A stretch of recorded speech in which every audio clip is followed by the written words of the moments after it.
जय हिंद मेरे प्यारे साथियों, आपकी इस प्यारे से YouTube channel Amit study centre 99 में आपका स्वागत है। आज की इस वीडियो में हम लोग जानेंगे कि इतिहास जो हिस्ट्री है वो दूसरे चैप्टर के महत्वपूर्ण ऑब्जेक्टिव क्वेश्चन जो कि हर साल बोर्ड एग्जाम में पूछे जाते हैं। दूसरा चैप्टर है राजा, किसान और नगर। राजा क्या होता है, किसान क्या होता है, खेती करने वाला, और नगर मतलब एक तरह से समझ लीजिए शहर क्या होता है। आरंभिक राज्य और अर्थव्यवस्थाएं। जो आरंभिक मतलब होता है कि शुरुआती राज्य और वहाँ की अर्थव्यवस्था कैसी थी।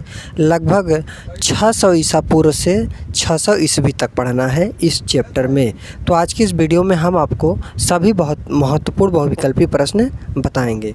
बहुविकल्पी प्रश्न 1 नंबर का पूछा जाता है एक प्रश्न, और बोर्ड एग्जाम में टोटल 10 नंबर के बहुविकल्पी प्रश्न पूछे जाते हैं। प्रश्न नंबर पहला पूछा गया है, लोहे का प्रयोग कब से आरंभ हुआ। जो लोहे का प्रयोग है वो ऑप्शन नंबर ख राइट हो जाएगा, 1000 ईसा पूर्व से आरंभ हुआ था। प्रश्न नंबर 2 है, जेम्स प्रिंसेप ने अशोक को उसके उपनाम प्रियदर्शी से कब पहचाना। जो जेम्स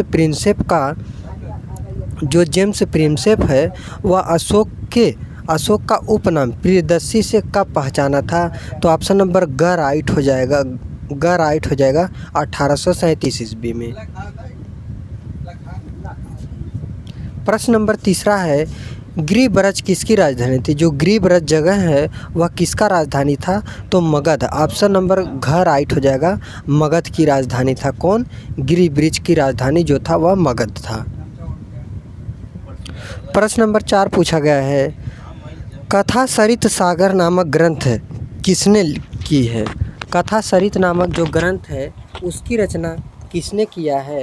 कथा सरित नामक ग्रंथ की रचना किसने किया है। तो इसका राइट आंसर हो जाएगा ऑप्शन नंबर घ, सामदेव ने किया है। कलिंग की राजधानी कौन सी थी। तो कलिंग की राजधानी ऑप्शन नंबर ग राइट हो जाएगा, तोसली थी। आप प्रश्न नंबर 6 है, पुष्यमित्र शुंग ने शुंग वंश की स्थापना कब किया था। जो पुष्यमित्र है उन्होंने शुंग वंश की स्थापना कब किया था। तो 184 ईसा पूर्व में किया था। प्रश्न नंबर 7 है, संगम साहित्य में किस राज्य का उल्लेख मिलता है। इसका राइट आंसर हो जाएगा ये सभी, घ राइट आंसर होगा। चोल, चेर, पांड्य तीनों का क्या मिलता है। तीनों साहित्य का उल्लेख मिलता है किसमें, संगम साहित्य में तीनों राज्य का उल्लेख मिलता है। संगम साहित्य में किस राज्य का उल्लेख, तीनों राज्य का। अर्थशास्त्र के लेखक कौन है। अर्थशास्त्र के लेखक हो जाएंगे ऑप्शन नंबर ख राइट हो जाएगा, चाणक्य या कौटिल्य या विष्णुगुप्त इन्हीं को कहा जाता है।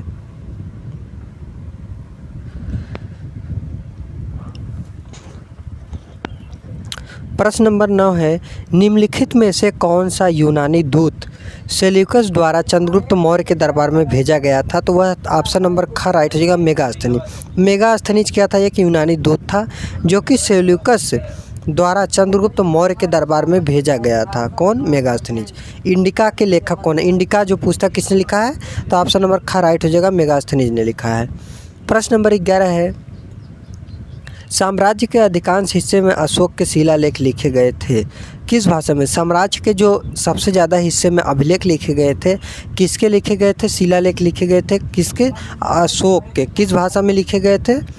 तो वह लिखे गए थे प्रकृति में। किसमें, ऑप्शन नंबर का राइट हो जाएगा, प्रकृति में।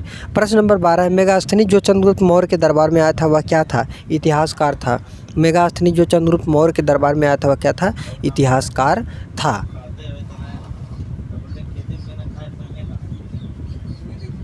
प्रश्न नंबर 13, निम्नलिखित में से किसके अभिलेखों में राजा को देवता का प्रिय। ऐसा किसका अभिलेख है जिसमें राजा को देवता का प्रिय बताया गया है। तो अशोक के अभिलेखों में राजा को देवता का प्रिय बताया गया है। प्रश्न नंबर 14 है, समुद्रगुप्त की प्रयाग प्रशस्ति यानी इलाहाबाद स्तंभ लेख की रचना किसने की। प्रयाग प्रशस्ति की रचना किसने की। ऑप्शन नंबर का राइट हो जाएगा, हरिसेन ने की। तो देखिए 5 मिनट के अंदर ही मैं आपके जो भी बहुविकल्पी प्रश्न, इंपॉर्टेंट प्रश्न थे मैं आपको बता दिया।